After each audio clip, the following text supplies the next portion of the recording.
عزیزان من، آج مئی 1984 کی 11 تاریخ ہے اور درس قرآن کریم کا آغاز سورہ المرسلات کی آیت 38 سے ہو رہا ہے، 77/38۔ آپ کو یاد ہوگا کہ حق و باطل کی کشمکش کا جو سلسلہ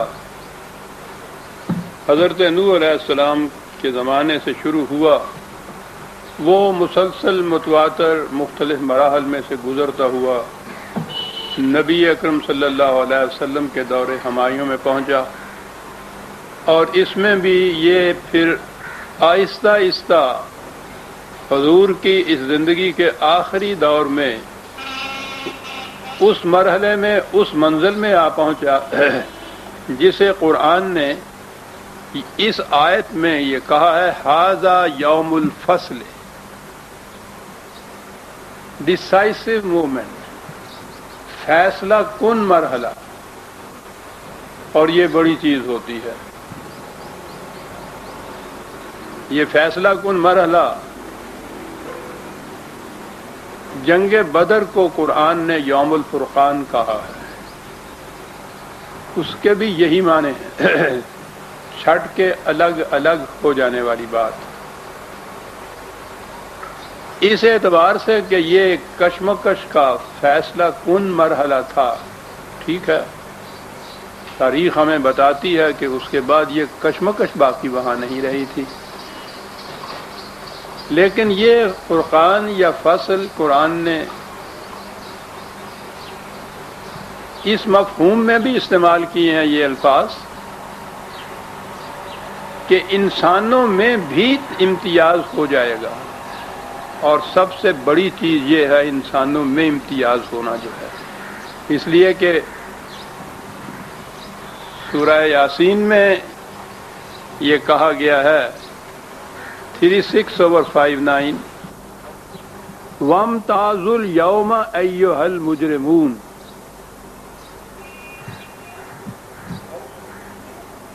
اے مجرموں الگ ہٹ جاؤ، الگ ہو جاؤ، شریف انسانوں سے الگ ہو جاؤ۔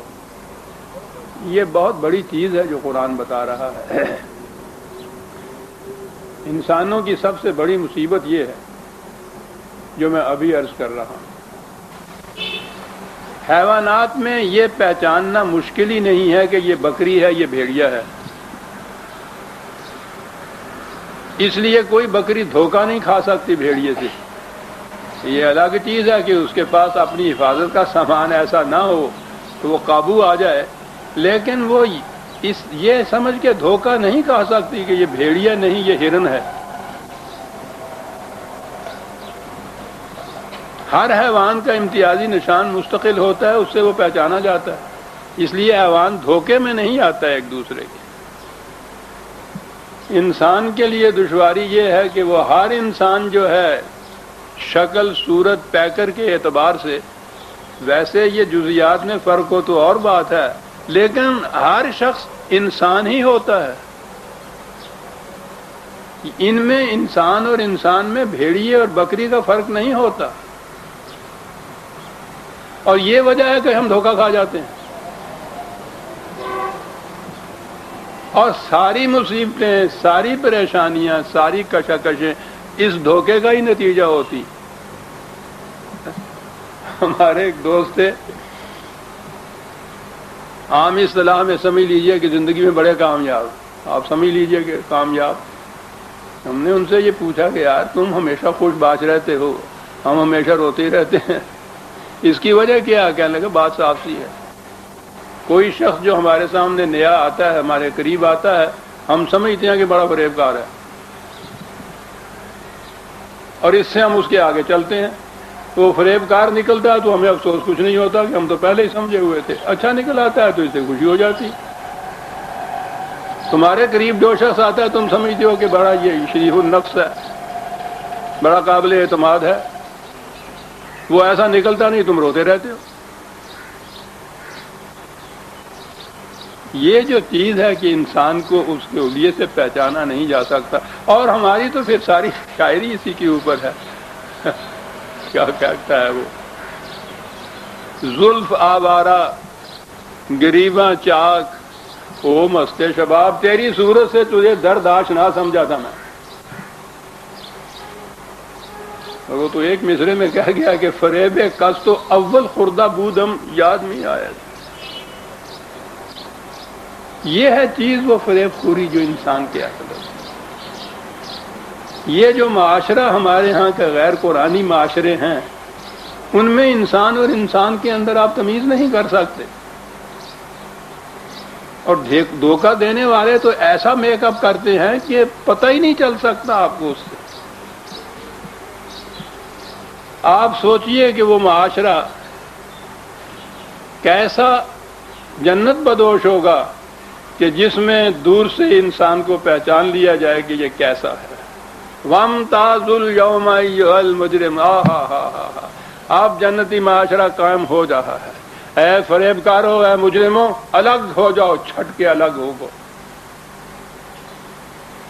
یعرف المجرمون بسیماہم، قرآن کہتا ہے کہ اس میں تو پھر مجرم اپنی پیشانیوں سے پہچانا جاتا ہے، صاحب چہرے سے پہچانا جاتا ہے. کتنا بڑا اطمینان بخش یہ معاشرہ ہوگا کہ جس میں انسان کی یوں پہچان ہو جائے. یہ جو قرآن نے فرقان اور یوم الفصل اور وامتاز الامتیازی چیزیں یہ بتائی ہیں، بہت بڑی رحمت ہے انسانوں کے لیے. لیکن کیا بتائیں، اور ہم تو اب قرآن کی یہ آیات دیکھتے ہیں، زیادہ سے زیادہ اس کا مفہوم سمجھتے ہیں. اس جنت کی تو جھلک بھی ہمیں نظر نہیں آتی کہ جہاں دور سے پتہ چل جائے ماتھے سے کہ یہ مجرم ہے یا یہ شریف انسان ہوتا ہے. دھوکہ ہی دھوکہ ہے صاحب، اور جہنم ہوتا ہی دھوکہ ہے. ھذا یوم الفصل جمعناکم والاولین، اس سے پہلے بھی جنہوں نے کشمکش کی، فریب دیا، تم بھی جو کٹھے ہو سب کو الگ کر دیا، الگ کر کے الگ کر دیا. چنانچہ آپ دیکھیں گے قرآن کریم میں سب سے بڑی کشمکش منافقین کی وجہ سے تھی. وہ جو معاشرے کے اندر ملے جلے رہتے تھے، پہلے پہچانے نہیں جاتے تھے، اور پھر اللہ تعالیٰ کا قانون بھی وہ تو تبدیلی نہیں اس میں کرتا نا. نبی اکرم صلی اللہ علیہ وسلم جماعت مومنین سے کہہ دیا کہ ہم نہیں نام لے کے بتائیں گے کہ یہ منافق ہے اور یہ مخلص ہے، تمہیں ان کی علامات سے خود پہچاننا ہوگا. انہیں بھی نہیں بتایا، خدا نے بتا دیا کہ یہ ابدی طور پہ یہ بات نہیں رہے گی. اسی معاشرے کے اندر ایسا وقت آ جائے گا کہ یہ منافقوں سے تمہارا معاشرہ پاک ہو جائے گا. یا تو وہ مخلص مومن ہو گئے یا ان کو الگ کر دیا گیا. یہ ہے وہ معاشرہ، یہ ہے وہ امت جو پھر اس کے بعد ان سے عبارت ہو گئی جن سے دھوکہ کھانے کا کوئی سوال ہی پیدا نہیں ہوتا تھا. یوم الفصل تھے، یہ یوم الفرقان تھا، یہ امتیازی نشان تھا، ماتھے سے پہچانے جانے والی بات تھی. فَإِنْ كَانَ لَكُمْ كَيْدٌ فَكِيدُونِ، پھر وہی بات آگے جو میں کہا کرتا ہوں کہ یہ سارے معاملات اس دنیا کی کشمکش کے ہیں. قیامت میں جو کچھ ہوگا وہاں جا کے دیکھا جائے گا، اس پر ہمارا ایمان تو ہے، اسے ہم اپنے شعور کی موجودہ سطح پر سمجھ نہیں سکتے کہ وہ کیا ہے، اور اس کا تعلق بھی نہیں ہے. سمجھ کے ہم کر کیا لیں گے وہاں کی بات جو ہوگی، وہ تو ایک اٹل ہوگی. وہاں تو جا کر نہ توبہ ہوگی، نہ اعمال کی گنجائش ہوگی، نہ اس میں کسی قسم کی تبدیلی آ سکے گی. جو وزن ہوگا اس کے مطابق پرچی مل جائے گی. صاحب یہ تو اسی دنیا میں ہے کہ پہلے سے یہ چیزیں پتہ بتا دی جائیں تو اصلاح کر لی جائے، کوئی ازالہ کی صورت پیدا کر لی جائے، کوئی تدبیر پیدا کر لی جائے. اب یہ دیکھیے کہا گیا ہے کہ جب آج یہ اکٹھا کر دیا ہم نے تم سب کو، فَإِنْ كَانَ لَكُمْ كَيْدٌ فَكِيدُونِ، کوئی بات اگر سازش کی ہے تمہارے پاس، خفیہ تدبیریں جیسے تم پہلے کیا کرتے تھے، اگر کوئی اور باقی ہے تو کر دیکھو. وہ بھی تو یہی کی بات ہے نا. یہ تو قیامت میں ان سے یہ کہنا کہ کوئی تدبیر باقی ہے تمہارے پاس تو وہ کر دیکھو، تو وہ تو بات ہی نہیں ہے. وہاں کیا تدبیریں اور وہاں کیا کریں گے. عزیزان من، ہم آخری مراحل میں آ رہے ہیں قرآن کریم کے، پتہ نہیں زندگی کا پھر ان چیزوں کو ذہن میں رکھیے کہ یہ چیزیں اس دنیا کی کشمکش کے متعلق ہیں۔ ویل یومئذ للمکذبین، پھر وہ جو تم تکذیب کیا کرتے تھے، جھٹلایا کرتے تھے کہ نہیں صاحب ہماری اس قسم کی روش کا نتیجہ تباہی کیسے ہو سکتا ہے، ہم نہیں مانتے اس کو، جھٹلایا کرتے تھے، آج دیکھ لیا تم نے کہ اس کا نتیجہ کیا ہوا، آج تباہی سامنے آ گئی نا تمہارے۔ اور اس کے مقابل میں ان المتقین فی ظلال وعیون وفواکہ مما یشتہون، دوسرا گروہ متقین کا ہے۔ بڑی جامع اصطلاح ہے قرآن کی، مفہوم اس کا ہے زندگی کے ہر خطرناک گھاٹیوں سے محفوظ اور بچ کر چلنے والے، اور محفوظ طریق تو وہی ہے جو صراط مستقیم قرآن نے بتایا ہے، انہیں وہ متقین کہتا ہے۔ یہی مومنین ہیں، یہی متقین ہیں، اصطلاحات مختلف اس کی ہیں۔ یہ متقین جو ہیں اب وہ آئے جنت کی طرف، وہی تشبیہات قرآن نے جو کہا ہے کہ تمثیلی انداز سے جنت کا ذکر کیا گیا ہے، لیکن جو جنت یہاں ملی تھی ان لوگوں کو، اس میں تو یہ چیزیں محسوس طور پر سامنے آئی تھیں۔ عربوں کے لیے سایہ اور شیریں اور ٹھنڈے پانی کے چشمے، اس سے بڑی جنت ہی کوئی نہیں۔ جنت کے معنی باغ تھے، باغ جن کے نیچے پانی کی نالیاں بہہ رہی ہوں، گھنے سائے، شیریں پھل جھکے ہوئے ہر ایک کی دسترس میں، یہ چیز تھی جو جنت، یہ ملی ان لوگوں کو،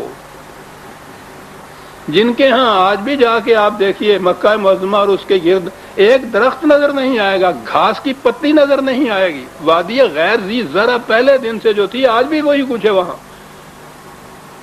انہیں پھر ایسی زمینیں ملی کہ پوچھئے نہیں پھر کہ ان کی خوشگواریوں کی کیا کیفیت تھی۔ ظلال وعیون، میں پھر عرض کر دوں اس میں کہ یہ معاشرہ اگر متقین کا ہو جائے تو یہی دنیا، یہی ارض جنت بن سکتی ہے۔ آپ سوچئے ایک معاشرہ جس میں کسی اجنبی سے آپ ملیں تو آپ اس سے کہیں کہ السلام علیکم، میں تمہاری سلامتی کا خواہاں ہوں، اور یہ منافقت سے نہ ہو، یقینی طور پر اسے معلوم ہو، وہ اعتماد کرے اس کے اوپر، قابل اعتماد ہو، جاننے والا ہی نہیں، ہر اجنبی سے بھی یہ کہا جائے اور وہ اس کے ریسپروسٹی مقابل سے وہ کہے وعلیکم السلام، میں تمہاری سلامتی کا خواہاں ہوں۔ دو ملنے والے ایک دوسرے کو اعتماد میں لے رہے ہیں کہ میں تمہاری سلامتی کا خواہاں ہوں۔ کیفیت آپس میں رابطے کی یہ کہ جو سرون علی انفسہم ولو کان بہم خصاصہ، یہ خود تنگی ترشی میں گزارا کر لے گا، اس کی ضرورت کو مقدم سمجھے گا۔ قرآن میں جنتیوں کے متعلق خصوصیت یہ کہ کسی کے دل میں چھپی ہوئی کوئی ایسی بات نہیں ہوگی جو وہ دوسرے سے چھپا کر رکھنا چاہے۔ اللہ اکبر۔ کہتا ہوں میں یہ تو معاشرے کا ذکر کر رہا ہوں، کبھی خوش قسمتی سے کوئی ایک انسان ایسا مل جائے زندگی میں رفاقت کے لیے جس میں یہ خصوصیات ہوں، اور دونوں میں جنت پیدا ہو جاتی ہے۔ اور جتنی مومنین کی خصوصیات ہیں ان کو آپ دیکھیے کہ معاشرہ ہو ان لوگوں پر مشتمل جن میں وہ خصوصیات ہوں تو وہ جنت نہیں بن جائے گا۔ وہ جنت، اور پھر قرآن نے تو مختلف مقامات میں یہ کچھ بھی بتا دیا ہے، جنت ارضها السماوات والارض 3/132، جنت جو آسمانوں سماوات کا ترجمہ بلندیاں کہہ لیجیے، تو عرض تو یہی زمین ہے نا، جنت کے یہ زمین اور یہ سماوی جو کچھ بھی ہے وہ سارے اس کے احاطے کے اندر ہیں. تو جنت کو لے لیجیے، عرض کو لے لیجیے نا آپ. عرض میں جنت بننے کے متعلق تو قرآن کہتا ہے، جب اس کی وسعت کو بتا رہا ہے کہ اس کے اندر عرض بھی ہے، تو یہاں جنت بنے گی. ایک اور مقام پہ اس سے بھی زیادہ ہے، متقین کا ذکر ہے نا.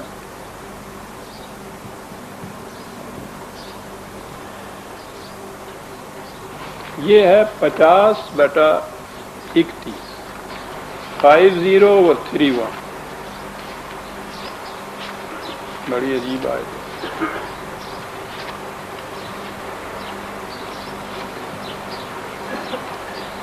بلکہ 2-3 آیتیں سلسل آتی ہیں.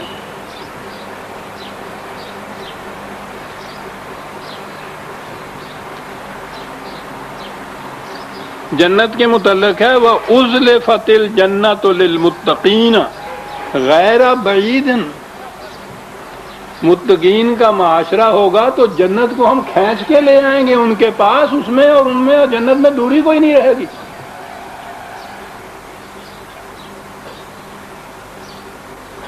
اگر یہ معاشرہ جنتی نہیں بن جائے گا اور ان کی وجہ سے یہ ارض جنت نہیں بنے گی تو یہ پھر کیا مانے اس کے؟ قریب تر کر دی جائے گی جنت، اس میں بعید بعد رہے گا نہیں.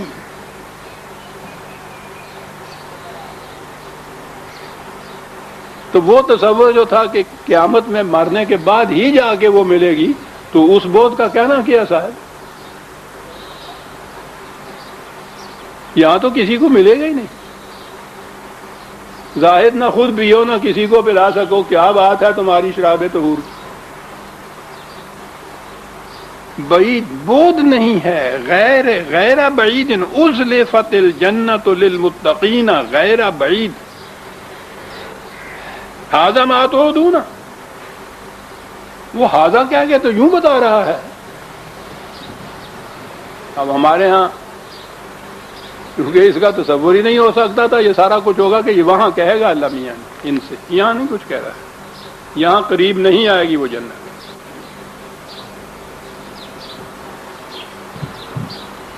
ٹھیک ہے، سچے ہیں ہم لوگ بھی.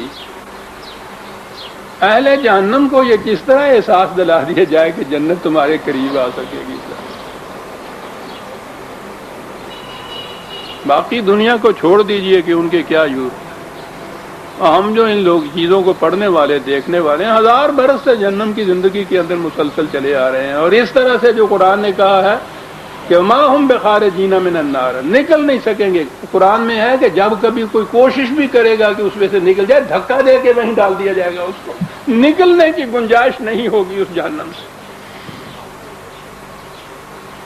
دھکا دے کے وہیں.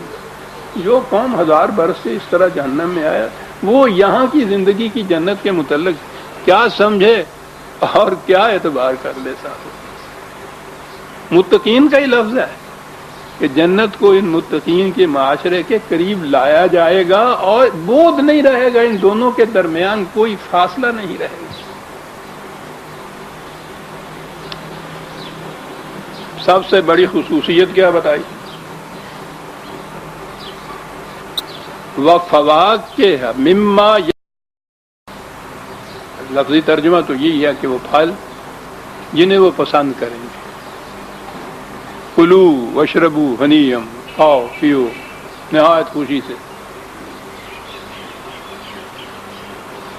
بظاہر تو یہ بات عزیزان من اتنی ہے کہ مختلف قسم کے پھل ان میں سے جو پسند کرو کھا لو، لیکن یہ تو بڑی دور کی بات ہے جو قرآن کہہ گیا ہے.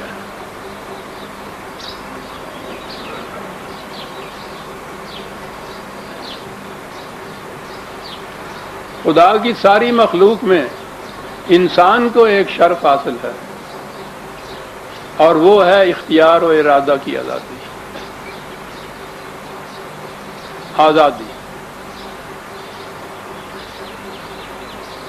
اب آپ کی نگاہ ادھر جا سکے گی جب میں کہوں گا کہ چوائس، یہ مما یشتہون میں آ گئی نا بات چوائس کی. چوائس ہی تو آزادی کا نام، انتخاب ہی کا تو آزادی کا نام ہے۔ آپ کے اختیار کا استعمال، جس کے راستے میں کوئی رکاوٹ نہ ہو، اسی کو تو آزادی کہا جاتا ہے۔ یہی شرف انسانیت ہے۔ تو قرآن جہاں جہاں اس قسم کے الفاظ لاتا ہے، در حقیقت اس کے معنی یہ ہوتے ہیں کہ وہ جو ہم نے تمہیں اختیار و ارادے کی قوت عطا کی تھی، اس کو ایکسرسائز کرنے کے لیے پورا معاشرہ وہ ہوگا، پوری آزادی حاصل ہوگی تمہیں۔ کس قسم کی آزادی؟ یہ چیزیں کئی دفعہ آ چکی ہیں۔ 41/30، 41/30-31۔ ہاں بات تو لمبی ہے۔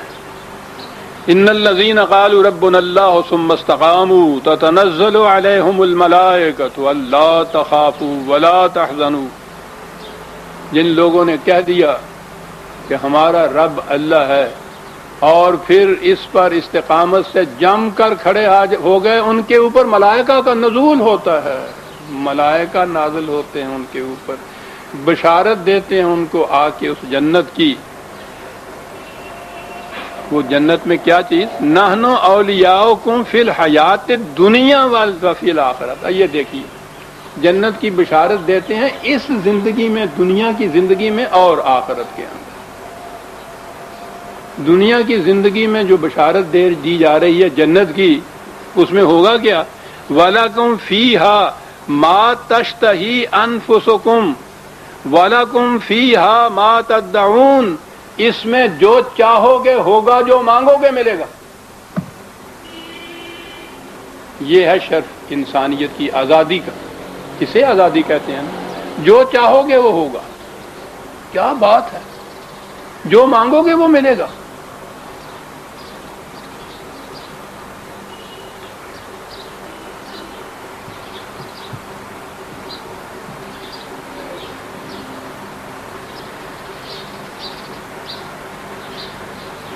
تو جہاں یہ چیزیں آئیں قرآن کے اندر، جو چیزیں کہا جائے کہ جو تم چاہو گے، جو تم پسند کرو گے، تو یہ نہیں ہے کہ چند مختلف قسم کے پھل رکھے ہوں گے، ان میں سے جو تم چاہو گے وہ لے لو، بلکہ یہ کہ وہ جو تمہیں اختیار و ارادے کی خدا نے صلاحیت یا تمہیں آزادی دی تھی، اس معاشرے میں وہ پوری برقرار رہے گی۔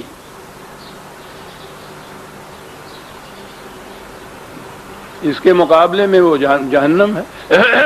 یہاں تو یہ کہا ہے نا کہ اپنے اختیار و ارادے سے جو پسند ہو، اگر اس کو صرف کھاؤ پیو تک ہی رہو سمجھانے کے لیے، جہنم میں پہلی چیز تو یہ ہے کہ آزادی کا سوال ہی نہیں ہے، چوائس ہی نہیں اس کے اندر، 2 پاسبلٹیز ہی نہیں ہے، 2 ممکنات نہیں ہیں۔ آگ میں 2 ممکنات کیا؟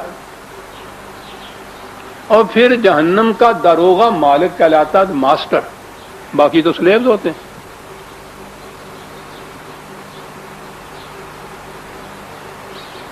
اس کے اندر جو کچھ ملتا بھی ہے طعاماً ذا غصۃ، کھانے کے لیے وہ جو حلق میں اٹک جائے، جا کر نہ نگلے بنے نہ اگلے بنے،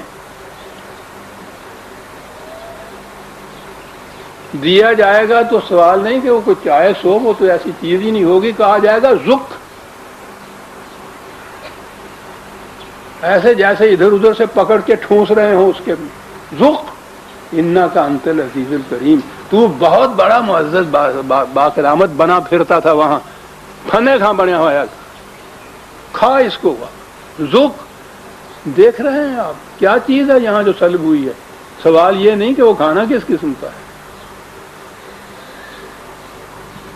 اپنی آزادی سے وہی دال روٹی یہاں ملے جو جیل میں ملتی ہے، دونوں میں کتنا فرق ہو جاتا ہے؟ دال روٹی تو شاید وہی ہوتی ہے۔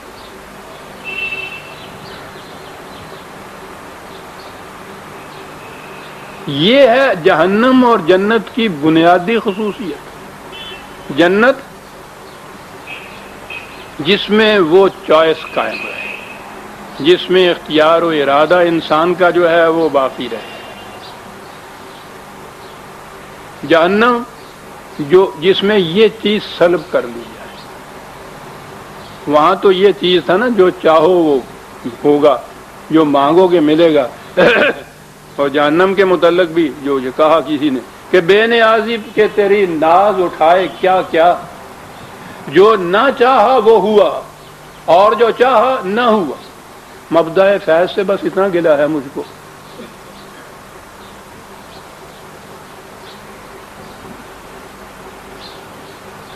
کیا گلہ ہے مجھ کو؟ جو نہ مانگا وہ ملا اور جو مانگا نہ ملا، یہ ہے جہنم، یہ ہے محکومیت کی زندگی۔ کہنے کو تو بہت کچھ میں اس سے پہلے بھی کہہ چکا ہوا ہوں جنت اور جہنم میں، بات سامنے آ گئی۔ 2-3 شعر صحیح اقبال کے۔ آزاد کی ایک آن ہے محکوم کا ایک سال، کس درجہ گراں سیر ہیں محکوم کے اوقات، آزاد کا ہر لحظہ پیام ابدیت، خالدین فیہا ما، ابدی زندگی۔ آزاد کا ہر لحظہ پیام ابدیت، محکوم کا ہر لحظہ نئی مرگ مفاجات،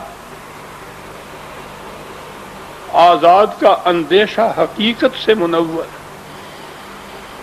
محکوم کا اندیشہ گرفتار خرافات، محکوم کو پیروں کی کرامات کا سودا اور ہے بندہ آزاد خود ایک زندہ کرامات۔ آزاد کی پہچان کیا ہے؟ چوائس، اختیار و ارادہ۔ ایک اور نظم بات آ گئی ہے سامنے، یہ ہے ارمغان حجاز میں۔ تو وہاں تو ارمغان حجاز کے آخر میں 3-4 نظمیں ہیں اکٹھی محکوم کے متعلق۔ ان میں سے ایک یہ ہے کہ محکوم کی لاش کو قبر میں جب اتارا گیا کہ اس قبر نے یہ کہا کہ اے ظالم تو جہاں میں بندہ محکوم تھا۔ قبر کہہ رہی ہے مردے کی لاش، محکوم کی لاش سے، آہ ظالم تو جہاں میں بندہ محکوم تھا، میں نہ سمجھی تھی کہ ہے کیوں خاک میری سوزناک۔ پتہ نہیں مجھے چلا تھا کہ یہ میری مٹی میں سے یہ آگ کیسے نکلنے لگ گئی، پتہ چلا کہ تو بندہ محکوم تھا جو یہاں دفن کیا جا رہا۔ تیری میت سے میری تاریکیاں تاریک تر،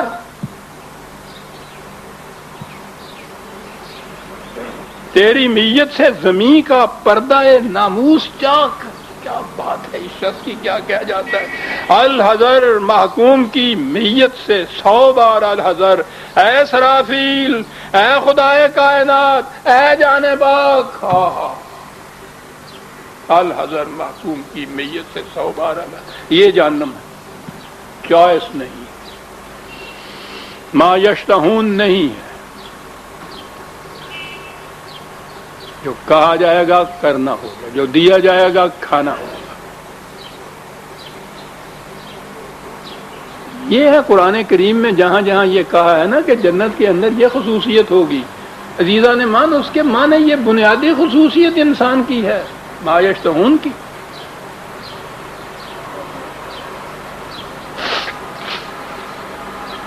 اور آگے بڑھی نہیں تھا، نہیں تھا جو کچھ جنت میں دیا جا رہا ہے، اس کی ذرا تفصیلات پڑھیے۔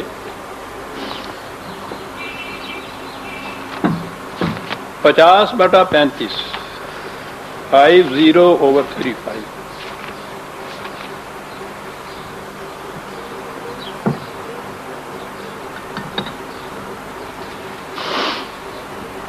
لہم ما یشاؤون فیہا، ما یشاؤون فیہا۔ یہ یشاؤون کا لفظ قرآن میں خدا کے لیے آتا ہے، مشیت جسے کہتے ہیں، یفعل ما یشاء۔ یہاں یہ ہے کہ لہم ما یشاؤون فیہا، جو ان کی مشیت ہوگی اس کے مطابق ان کو ملے۔ تو یہ تو یعنی اس سے آگے تو تصور ہی نہیں ہمارا جا سکتا نا کہ جو چاہو گے ہوگا، جو مانگو گے ملے گا، جو تمہاری مشیت میں ہوگا وہ کچھ ہوگا۔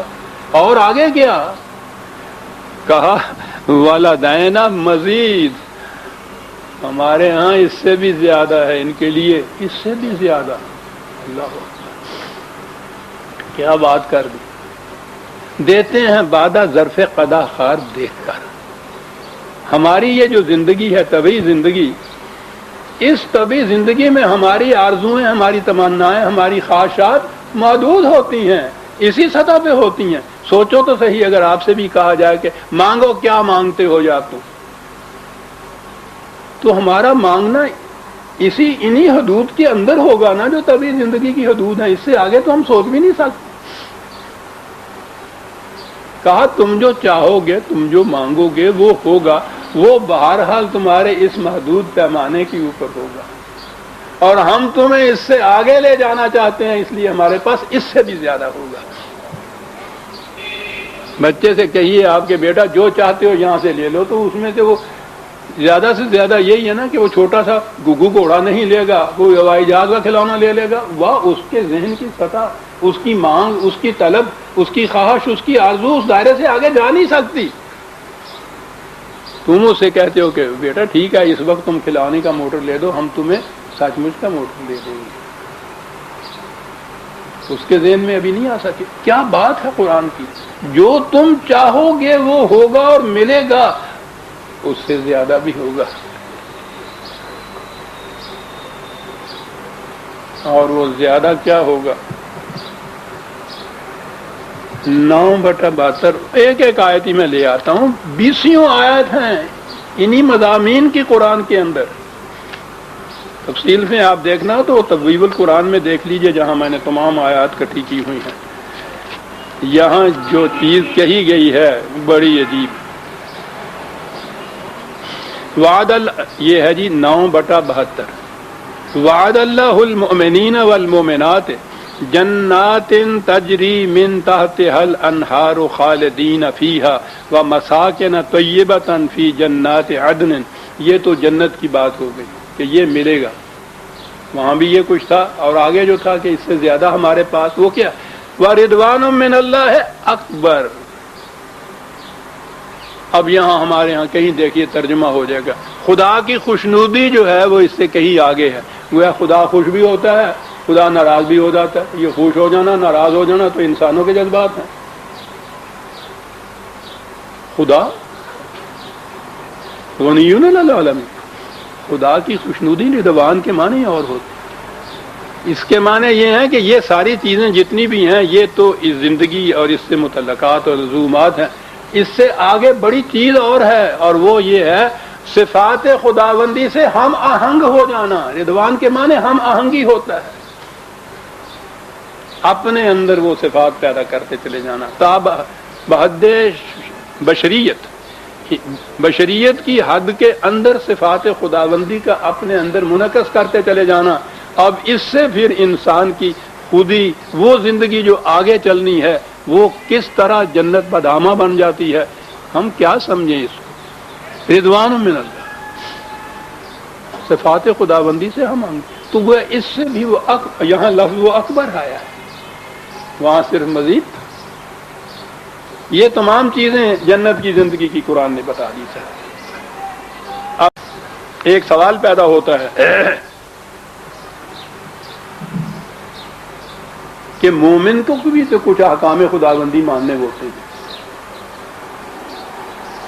وہ بھی تو ان کا پابند ہوتا ہے، تو جب وہ پابند ہو گیا تو پھر تو وہ آزادی نہ رہی۔ تو گویا آزادی سے ہمارا مفہوم تھا جسے مادر پدر آزادی ہے، جسے یہ پابندی کہتے ہیں، اس کا سمجھ لینا بڑا ضروری ہے۔ یہ پابندی کیا ہے؟ یہ پابندی کسی کی عائد کردہ نہیں ہے۔ پابندی اور پابندی میں فرق ہے۔ میں مثال دیا کرتا ہوں نا کہ آپ اپنی صحت کے لیے یہ قاعدہ بنا لیں کہ میں صبح اٹھ کے 3 میل سیر کیا گا، پابندی ہے وقت کے ساتھ، اور ٹھیک اسی طرح سے آپ یہ کرتے رہیں۔ پابندی تو آپ کے اوپر یہ ہے، آپ کی آزادی کو اس نے سلب نہیں کیا، آپ نے تو خود یہ پابندی اپنے اوپر عائد کی ہے۔ جو خود عائد کردہ پابندی ہو وہ پابندی نہیں کہلاتی، وہ تو آزادی کا مظہر ہوتی ہے۔ قرآن کی طرف آئیے، اس پابندی کا ذکر کس طرح سے کیا جا رہا ہے؟ بیمار ہے وہ علاج کا سوچتا ہے، اس کے لیے وہ اپنے اختیار و ارادے سے طے کرتا ہے کہ ایلوپیتھک علاج کراؤں گا، طے کر لیا، پابندی عائد کر لی، باقی ایلیمینیٹ کر دیے طریقے، فلاں ڈاکٹر جو ہیں اس کا علاج کراؤں گا۔ اب ان ڈاکٹر کی دوائیاں، ہدایات، ڈائریکشنز ساری کی ساری اس کے اوپر پابندیاں عائد ہوئی ہیں۔ یہ پابندیاں اس کو محکوم نہیں بنا رہی کسی کی، یہ تو اپنے چوائس کی پابندی ہے۔ قرآن میں جو پابندیاں ہیں، پہلی پابندی آپ کے نزدیک یہ ہے نا کہ وہ ایمان لائے، کفر کو چھوڑے۔ اس ایمان کے متعلق کیا ہے؟ 18/29 حوالے لکھتے جائیے، بڑے اہم ہیں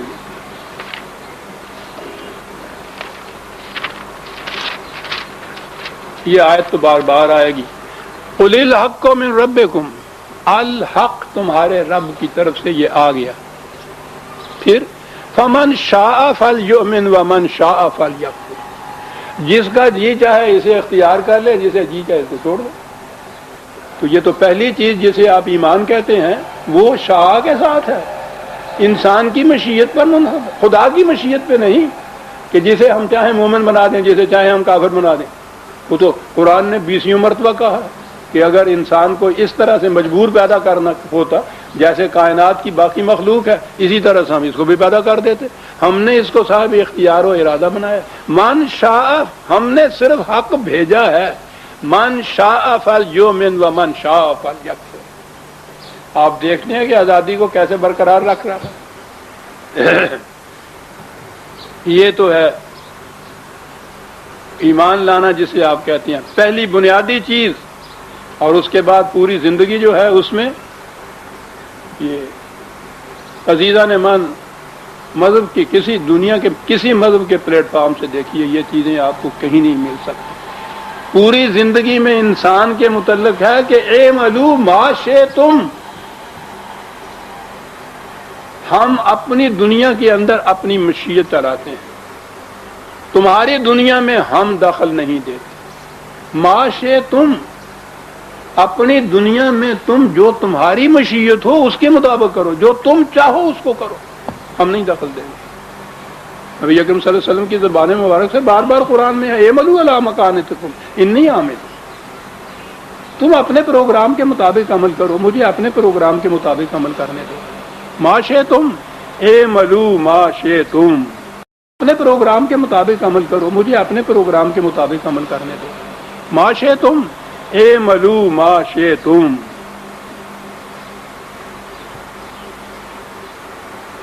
وہی بنیادی چیز ہے جس پہ میں آج زور دے رہا ہوں، اس ہدف پہ، انسان کی آزادی کو برقرار رکھنا، یہ ہے قرآن کا مقصود و مطلوب۔ اسی کا نام جنت کی زندگی ہے۔ اس پہ کسی انسان کی طرف سے پابندی عائد کر دینا یہ جہنم ہے، یہ محکومیت ہے، یہ ذلت انسانیت ہے۔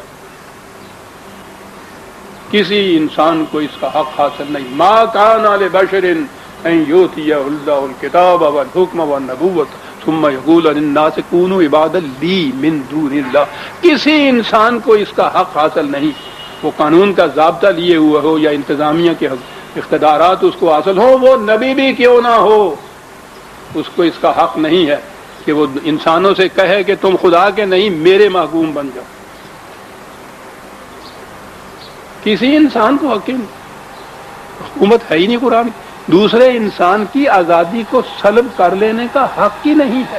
میں نے پہلے عرض کیا کہ جسے آپ نے ایمان کہا ہے وہ ما شاء ہے، پھر جو کام کرنا ہے اعملوا ما شئتم ہے۔ اب خدا کے احکام کی اطاعت، یہ چیزیں بھی تو قرآن میں ہیں۔ اس کے اندر جیسا میں نے ابھی عرض کیا ہے وہ ڈاکٹر کی ہدایت پہ عمل کرنا ہے، وہ محکومیت اور مجبوری نہیں ہے۔ تم نے خود اس کو اپنا ڈاکٹر چوز کیا، خود تم نے اپنے چوائس سے اس کی دوائیوں کو اپنے لیے بہتر سمجھا، اس کی ہدایات جو ہے اس پہ عمل کرتے ہو۔ عربی زبان میں قرآن کریم نے اس کے لیے اطاعت کا لفظ آیا ہے، اور تا کے معنی ہوتی ہیں وہ پکی ہوئی کھجور جو آج خود اوپر سے نیچے گرے.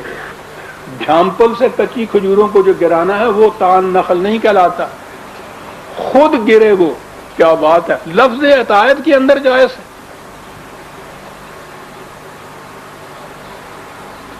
دوسرا لفظ اس کے لیے اتباع ہے. اتباع ان کے ہاں کہتے تھے گائے بکری اونٹ وغیرہ کا نوزائیدہ بچہ آگے آگے گائے جا رہی ہوتی ہے ماں اس کی، اس کے پیچھے پیچھے وہ بچہ چلا جا رہا ہوتا ہے، کسی زنجیر میں بندھا نہیں ہوتا، ماں کوئی اس کو حکم بھی نہیں دے رہی ہوتی اور اس کے پیچھے چلا جا رہا ہوتا ہے. یہ کیا چیز ہے؟ اپنا چوائس ہے. ایک کشش ہے اس کو محسوس ہو رہی جو اس کے پیچھے لیے چلی جا رہی. در پہ بیٹھا ہوں تیرے بے زنجیر. یہ اتباع ہے قرآن کا جو لفظ ہے. اتنی کشش محسوس کرے اس کے اندر کہ اس کشش کے پیچھے پیچھے خود اپنی مرضی سے چلا جا رہا ہو. اور ایک اور لفظ آتا ہے اس کی طرف کبھی کسی کی نگاہ نہیں. لیسل برا، وہ ہے نا لفظ بر، ایک لفظ آتا ہے بر یہ نہیں. اور ہمارے ہاں تو ترجمہ یہ نیکی یہ نہیں ہے، بدی یہ نہیں ہے. عربی کا لفظ فارسی زبان کا ترجمہ بیڑے گھر کر دیا بر. یہ ان دونوں سے اہم چیز ہے صاحب. اس میں پھر بھی تا کے اندر تو کسی کے حکم کی اپنی پسندگی سے اطاعت کرنا. اتباع کسی خارجی کشش کے پیچھے چلنا، اس میں پھر بھی خارج کی چیز ہے. ایک تیسری چیز ہوتی ہے، آپ سانس لیتے ہیں، یہ نہ کسی کے حکم کی اطاعت ہے، نہ کسی خارج سے کسی کے پیچھے چلنے کی بات ہے. یہ کیا چیز ہے؟ زندگی کو برقرار رکھنے کی آپ کو پوری آزادی ہے، اس کے لیے ایک عمل خود بخود جاری رہتا ہے. یہ جو آزادی کا عمل خود بخود جاری رہتا ہے اس کو بر کہتے ہیں عربی زبان میں. یہ ہے اطاعت جسے خدا کے احکام کی اطاعت آپ کہہ رہے ہیں. اس میں محکومیت آتی ہے، اس میں تو خدا کی محکومیت بھی نہیں آتی عزیزان من ان الفاظ کی روح سے جو ہمارے ہاں ہے. آزادی انسان کی، اختیار و ارادے کی، چوائس کی، یہ ہے مقصود و مطلوب قرآن کی تعلیم کا. خدا اس کو یہ بنانا چاہتا ہے. آنچ حق می خواہد آن سازت ترا، جو خدا چاہتا ہے کہ تم بن جاؤ قرآن تمہیں وہ بنا دیتا ہے. صاحب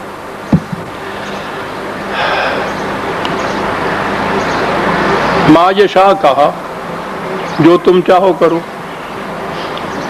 کہا کہ یہ پھر تمہیں بتائیں یہ جو بندے ہمارے ہوتے ہیں یہ کرنے والے، ان کی کیفیت پھر کیا ہو جاتی.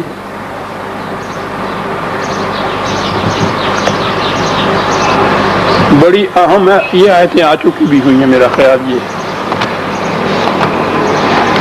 جب بھی کسی چیز کے اندر انہوں نے فیصلہ کرنا ہوتا ہے، چوائس کا فیصلہ کرنا ہوتا ہے نا، جب دو قسم کی ممکنات، ٹو پاسبلٹیز ہوں، دو راستے ہوں، یہ اختیار کروں یا وہ اختیار کروں، یہ کروں یا وہ کروں. اگر تو ڈاکٹر کی ہدایات اس کے پاس محفوظ ہیں تو وہ دیکھ لے گا یہ کھاؤں یا نہ کھاؤں، ڈاکٹر صاحب نے کیا کہا. جو ڈاکٹر صاحب نے کہا ہے وہی میں اندر سے اپنے فیصلہ کروں کہ مجھے یہ کرنا چاہیے.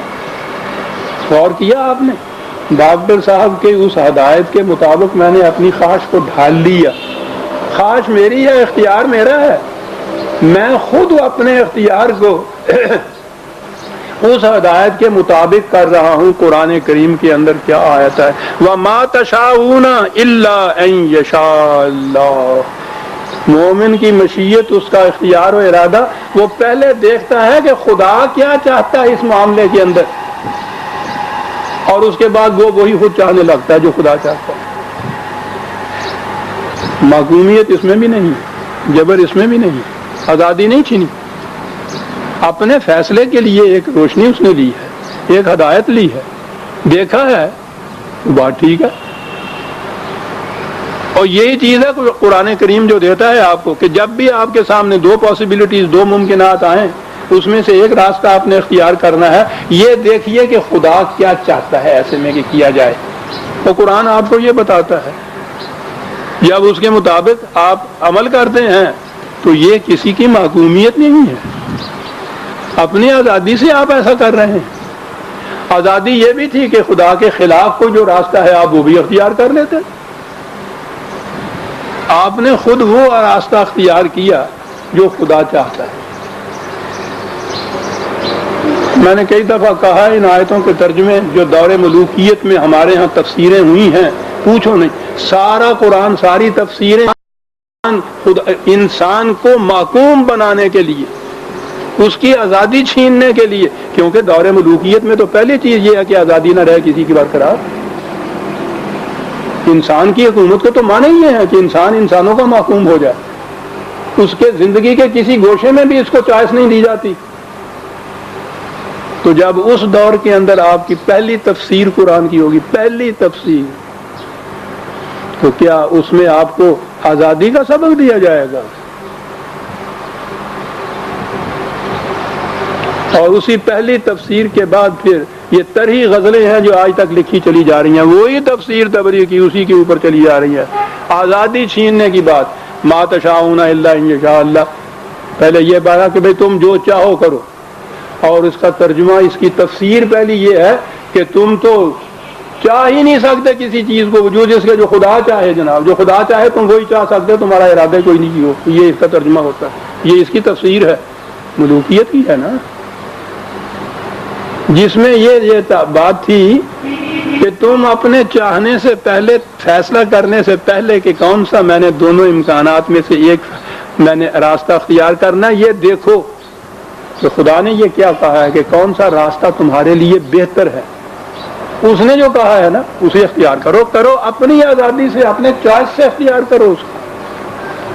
ما تشاءون کیا کہہ رہا ہے؟ چون فنا اندر رضائے حق شبد، جب انسان اس طرح سے وہ جو خدا نے چوائس کی تھی، اس کے لیے متعین کی تھی راستہ، تجویز کیا تھا راستہ، اس کو اختیار کر لیتا ہے، اپنی خواہش کو، اپنے ارادے کو، اپنی چوائس کو اس کے ساتھ ہم آہنگ کر لیتا ہے، تو کیا کیفیت ہوتی ہے؟ بندہ مومن قضائے حق شود، یہ بندہ خدا کی تقدیر بن جاتا ہے۔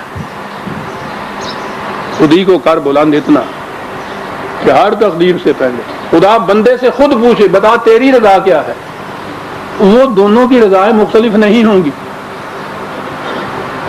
کہے گا کہ وہی کچھ تیری رضا تھی، لیکن وہ رضا تم نے مجھ پہ ٹھونسی نہیں ہے، میں نے اسے خود اختیار کیا ہے۔ آپ نے عزیزان ایمان یہ سوچ لیا، دیکھ لیا، مما یشتہون جو ہے یہ اتنا ہی نہیں ہے کہ ان پھلوں میں سے جو تم چاہو وہ پھل کھا لو، یہ تو بڑی چیز ہے جو قرآن، جنت میں ہر مقام پہ یہ ملیں گی آپ کو چیزیں سب۔ کلو وشربو حنیم بما کنتم تعملون، بڑی چیز آگے بھی آگے، یہ آخری پارے کی آخری آیتیں، پوچھو نہیں کتنا ارتقاض ہے، کنسنٹریشن ہے، کھاؤ پیو بڑی مزے سے، بما کنتم تعملون، کسی کا احسان نہیں ہے، بھیک نہیں مانگی تم نے جو کچھ کیا تھا یہ اس کا بدلہ ہے، تمہارے اپنے اعمال جو تھے یہ اس کا نتیجہ ہے، کسی کا احسان نہیں، خدا کا بھی احسان نہیں۔ بما کنتم تعملون، آزاد معاشرے کے اندر یہی چیز ہے کہ ہر شخص کو اس کی محنت کا معاوضہ پورا پورا ملتا ہے۔ جہنمی معاشرہ، فرعون کا معاشرہ، 20/112، 20/، میں ریفرنسز لکھایا جا رہا ہوں آپ کو عزیزان من، کام آئیں گے۔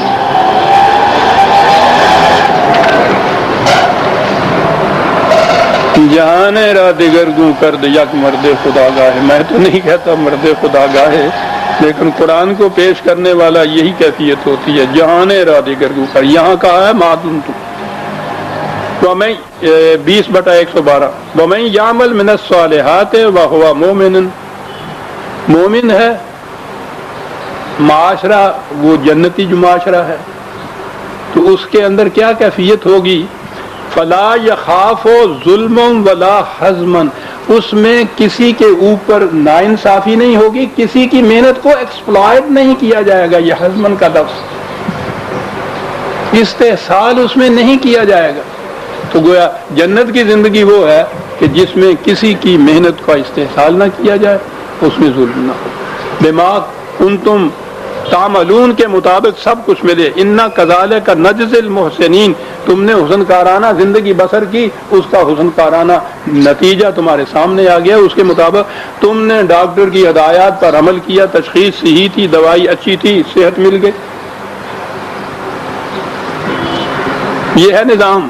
اور اس کے مقابلے میں ویل یومئذ للمکذبین، پھر وہی جو تکذیب کرتے تھے کہ ایسا نہیں ہوگا، تمہیں ایسا نہیں ملے گا، یہ نہیں ہو سکے گا، آج خود وہ رو رہے ہیں دیکھ دیکھ کے تمہیں.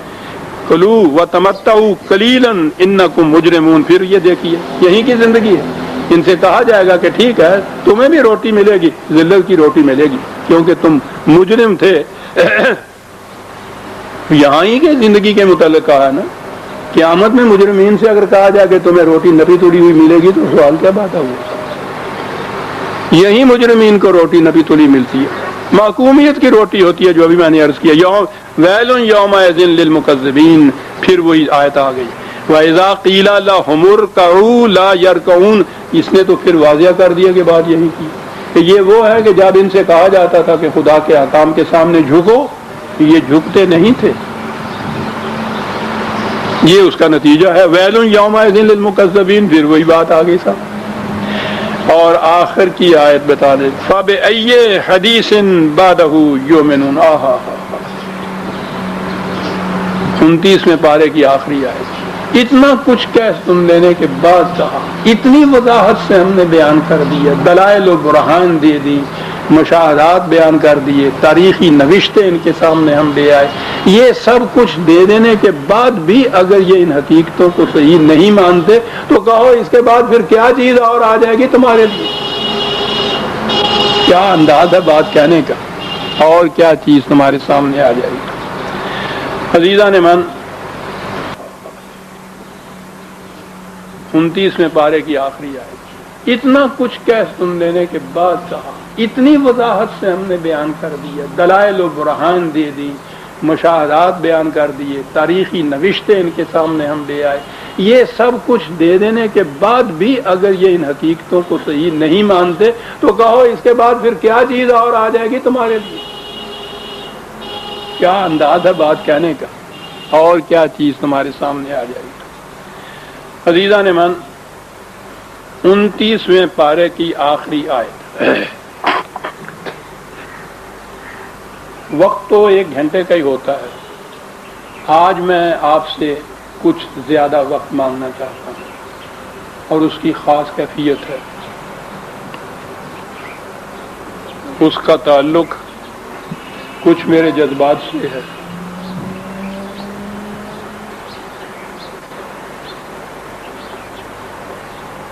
دنیا کی ہر چیز جو مرغوب خاطر ہو، پسندیدہ ہو، اس کا ختم ہونا، اس میں کمی آ جانا، وہ وجہ ملول خاطر ہوتا ہے، انسان کے دل پہ گراں گزرتا ہے. یہ ٹھیک ہے، انسانوں میں سے ہوں، مجھے زیادہ عرض کو نہیں کرنا. یہ متاع حیات، یہ سرمایہ زندگی اللہ کا احسان ہے. مجھے کبھی اتنا میسر نہیں آیا یا میں نے کبھی اتنا حاصل کرنے کی کوشش نہ کی کہ جو اتنا فراواں ہو کہ اس میں کمی مجھے وجہ ملول ہو، ادارے کے مطابق وہ دیتا گیا. مرغوب خاطر چیزیں میری ذوق لطیف جو تھا اس کی تسکین کے لیے فنون لطیفہ کی چیزیں، ان میں کمی اور ختم کا سوال نہیں پیدا ہوتا. وہ اپنے اندرونی جذبات کے نسبت سے ان چیزوں کے اندر کشش ہوتی ہے، وہ بھی بات نہیں.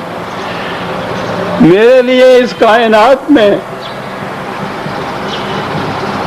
مرغوب ترین متاع حیات خدا کی کتاب اور محبوب ترین ہستی اس کتاب کا لانے والا نبی اکرم صلی اللہ علیہ وسلم. اب اس وقت میں قرآن کی بات کرتا ہوں، 2 منٹ کے بعد حضور کی بات بھی کروں صلی اللہ علیہ وسلم. قرآن کریم کی صورت یہ ہے کہ یہ ایک بحر بے کراں ہے، ایک ایسی ندی ازل اس کے پیچھے، ابد سامنے، نہ حد اس کے پیچھے نہ حد سامنے.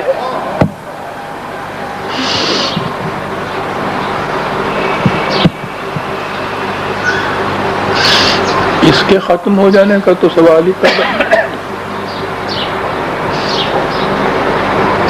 لیکن جب اسے کاغذوں کے فانوس کے اندر ہم نے محفوظ کر دیا تو یہ مادی پیکروں کے اندر آ گیا. اب اس کا شمار بھی ہم اپنے حساب و شمار سے کرتے ہیں. پہلا پارا، دوسرا پارا، پھر تیسرا پارا. اب میں اپنی اس کیفیت کو آپ کے سامنے لاتا ہوں. بچپن سے 5-6 سال کا ہوں گا کہ قرآن کا پارا میرے ہاتھ میں آیا.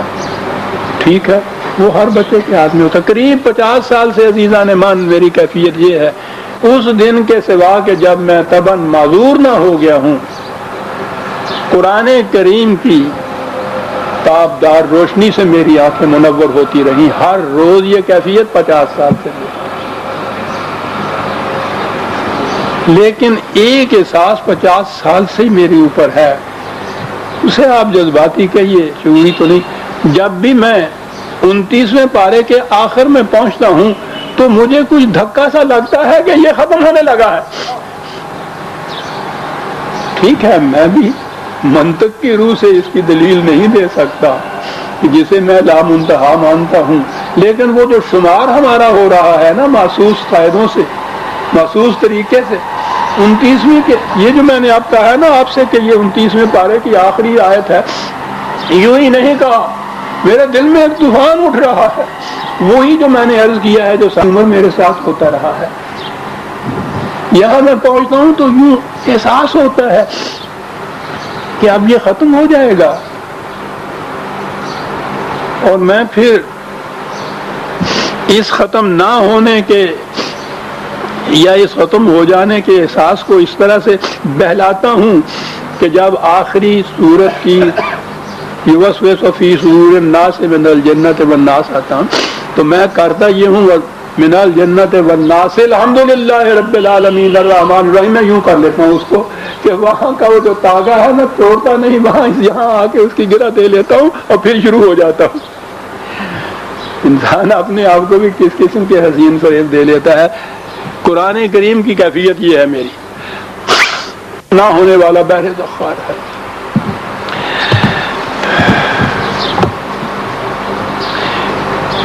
یہ کیفیت میری اور زیادہ شدت کے ساتھ ابھری ایک اور مقام پر. میں نے معارف القرآن کا سلسلہ شروع کیا. پہلے اس کا نام معارف القرآن تھا، بعد میں الگ الگ جلدوں کے الگ الگ نام آئے، اور اس میں حضرات انبیاء اکرام علیہم السلام کی داستان جلیلہ مسلسل چلی آ رہی تھی. پہلے وہ جوئے نور آئی، وہ حضرت نوح علیہ السلام سے لے کے غالباً حضرت شعیب تک ہیں. پھر وہ برق طور آئی، حضرت موسیٰ علیہ السلام سے آگے کا سلسلہ ہے. پھر شعلہ مستور آئی، حضرت عیسیٰ علیہ السلام کی زندگی کا. اب وہاں یہ جو پیچھے سلسلہ چلا آ رہا تھا، جب میں نے وہ ختم کیا ہے ان کی داستان کو، آخری واقعے، تو وہ ایسا محسوس ہے جیسے 29ویں پارے کی آخری آیت ہے. وہ سلسلہ جو ختم ہوا، آگے جو شروع ہونا تھا اس کا تو پوچھو نہیں، اس کی جلالت مرتبت. لیکن یہ چیز کہ یہ سلسلہ جو ہے اتنا سلسلہ دراز، وہ اب ختم ہو رہا ہے، تو ایک احساس تھا. میں نے اس مقام پہ پہنچ کر شعلہ مستور میں اپنے ان جذبات کا اظہار کیا ہے.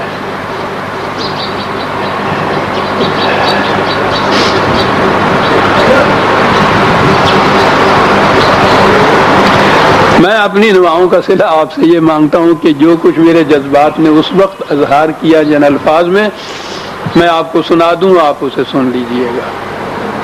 اس مقام پر پہنچ کر میں نے یہ لکھا، میرے سامنے ہے یہ چیز اور آپ دیکھ لیجئے گا کہ یہ جذبات کی شدت کا کیا عالم تھا. پتہ نہیں بعض اوقات خود لکھنے والا بھی محسوس نہیں کرتا کہ کس عالم کے اندر یہ چیز لکھی جاتی ہے اور لکھی گئی ہے.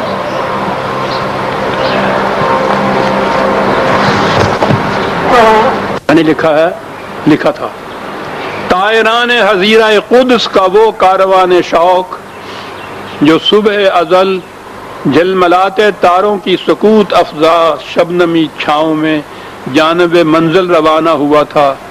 قندیل آسمانی کی بصیرت افروز جہاں تاب روشنی میں زمزمہ سنج و نغمہ بار جذب و کیف کی نورانی وادیاں طے کرتا اس مقام تک آ پہنچا ہے جہاں سے چراغ منزل روشنی کے جگمگاتے مینار کی طرح دور سے مسکراتا نظر آتا ہے.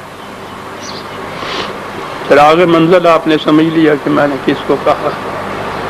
وہ مقام جہاں اس مقصد عظیم کی تکمیل ہوگی جس کے لیے خاک کے ذرے مختلف ارتقائی ادوار طے کر کے پیکر آدم میں متشکل ہوئے اور یہ پیکر آب و گل مقام شرف و مجد انسانیت کی طرف رواں دواں زیادہ پیما ہوا.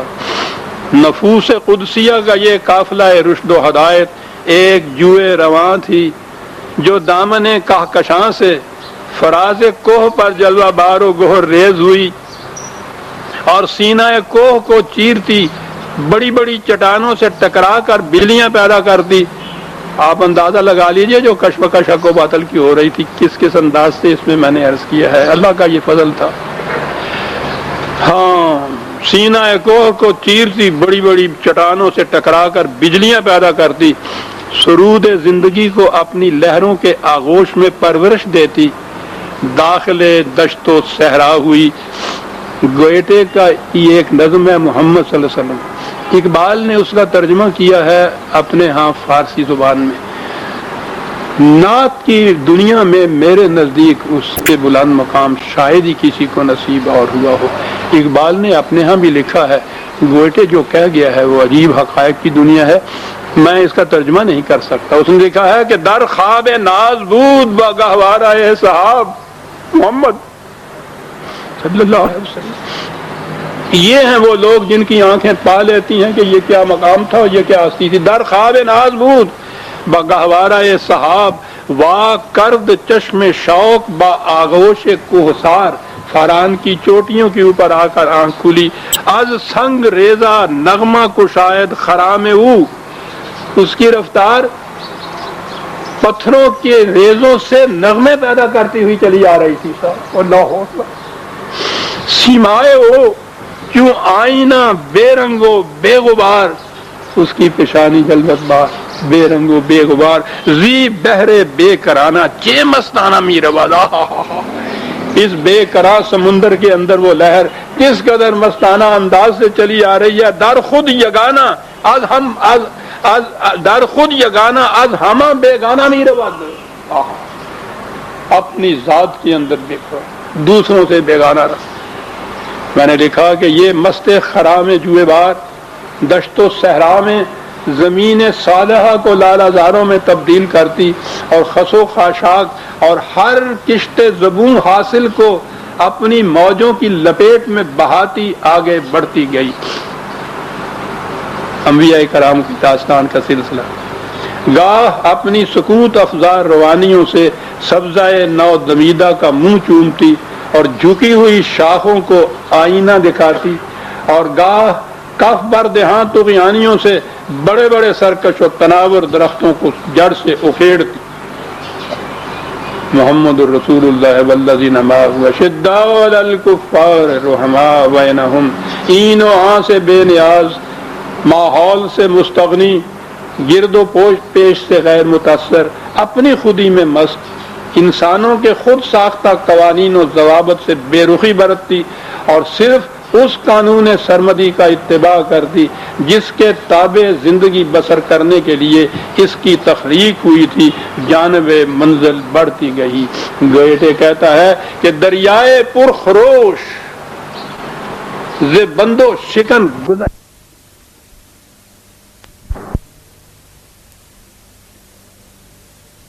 جائے پر خروش ز بند و شکن گذشت از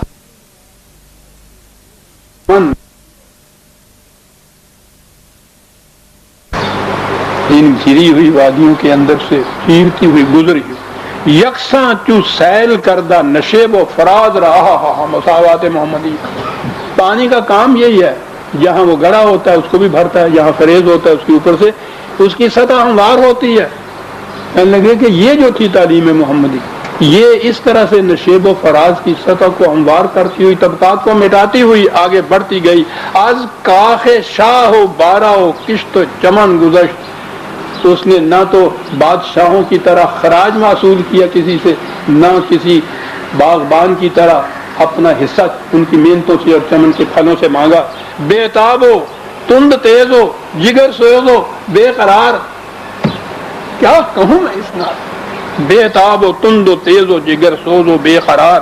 در ہر زمان بتازہ رسید از کوہن گذشت. دورے کوہن میں جو چیزیں شکستہ ہو چکی ہوئی تھی ان کو چھوڑتے ہوئے جدید دنیا کی منزلیں طے کرتے ہوئے آگے بڑھتا گیا. زیب بحر بے کرانہ کہ مستانہ می رود در خود یگانہ از ہمہ بے گانہ می رود. اور میں نے پھر دیکھا کہ یہ قافلہ رشد و ہدایت، یہ کاروان نور و نکہت ہر ناقہ بے زمام کو دعوت قطار دیتا اور ہر رہ روے سفر حیات کی تقدیروں کی پردہ کشائی کرتا اس مقام تک آ پہنچا ہے جہاں آثار منزل نکھر کر سامنے آ گئے ہیں. تکمیل سفر کی ہنگامہ خیز مسرت اور حصول منزل کی مسرت انگیز کیفیت کا اندازہ ہم شکستہ پاک کیا لگا سکتے ہیں، نہ جن کے قدم آشنائے جادہ نہ آنکھیں شناسائے منزل. اس والہانہ حقیقت کا پوچھئے کسی ایسے قلب زندہ سے جس پر یہ حقیقت آشکارا ہو چکی ہو کہ حیات ذوق سفر کے سوا کچھ اور نہیں. یہ کیف، یہ راحلہ شوق اس وقت میقات میں آ پہنچا ہے. مجھے خوشی مسرت ہے اور فخر ہے اپنی اس تشبیہ پر.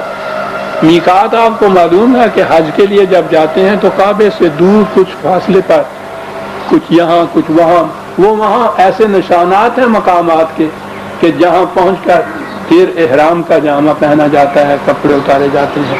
تو وہ در حقیقت تیاری ہوتی ہے حرم تک پہنچنے کی. وہ میقات ہوتا ہے، وہ وعدہ ہوتا ہے، وہ مقام ہوتا ہے کسی کے ملنے کا جہاں کوئی کہہ گیا ہو کہ یہاں کھڑے رہنا، ہم آئیں گے یہاں تمہارے لیے. کیا بات ہے اس لفظ کی صاحب، ہم تمہیں ملنے آئیں گے، یہاں ہمارا انتظار کرو. میقات کیا عجیب الفاظ.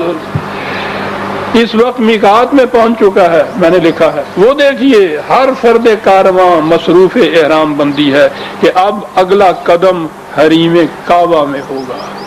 میقات پر پہنچ کر ہر زائر حریم قدس کا ولولہ شوق تیز تر اور راحلہ ذوق انا گسیختہ ہو جاتا ہے کہ منزل کا قرب اور عید نظارہ کی کشش اس کے رگ و پے میں بجلیاں بھر دیتی ہے.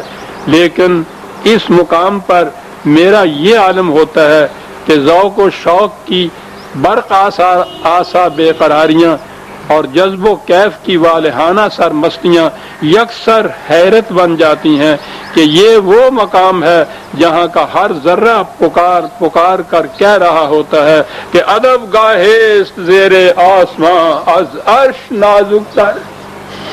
یہ وہ ادب کا مقام ہے اس آسمان کے نیچے جو عرش سے بھی نازک تر ہوتا ہے صاحب. اور یہی وہ مقام ہے کہ جہاں میں، یا یہی وہ کیفیت ہے کہ جہاں میں 29ویں پارے کی آخری آیت میں پہنچا کرتا ہوں. بیان ہی یہ میری کیفیت ہو جاتی ہے. عزیزان من، میں جذباتی بہت کم ہوتا ہوں، لیکن جذبات کے موٹر صرف پٹرول سے ہی نہیں چلتی، اس میں موبل آئل بھی ہونا ضروری ہے صاحب. یہ ہے وہ کیفیت جو میں نے عرض کیا کہ یہ فَبِأَيِّ حَدِيثٍ بَعْدَهُ يُؤْمِنُونَ جب آخری آیت آئی ہے 29ویں پارے کی تو وہ میں اسے میقات کے سنگ میل سے پکارا کرتا ہوں. وہاں پہنچ چکے ہیں ہم، احرام باندھیے، تیاری کیجیے اب آگے حریم کعبہ میں پہنچنے کے لیے. قرآن کا تو جیسے میں نے عرض کیا ہے آخری آیت کے آخری لفظ پہ میں تو یوں کیا کرتا ہوں الناس الحمدللہ، اس اختتام سے میں ابتدا کر دیا کرتا ہوں، اسی طرح سے میں نے اس کو مطالعہ اور تلاوت کی ہے۔ یہ وہ چیز ہے، کہنے کو تو بہت سے اشعار ذہن میں آ رہے ہیں لیکن زیادہ ضرورت نہیں ہے۔ ختم ہونے کے بعد جگر کا ایک شعر حسین ہے، گلے مل کر وہ رخصت ہو رہے ہیں، محبت کا زمانہ آ رہا ہے۔ کیا کیفیت ہے، میں اسے محسوس کرتا ہوں۔ میں ختم کرتا ہوں قرآن کے آخری پارہ کو، 29ویں پہ تو وہ کیفیت میری ہوتی ہے، وہاں 5 پہ یہ کیفیت ہوتی ہے کہ کوئی بات نہیں، محبت کا زمانہ آ رہا ہے، اور پھر شروع ہو جاتا ہے۔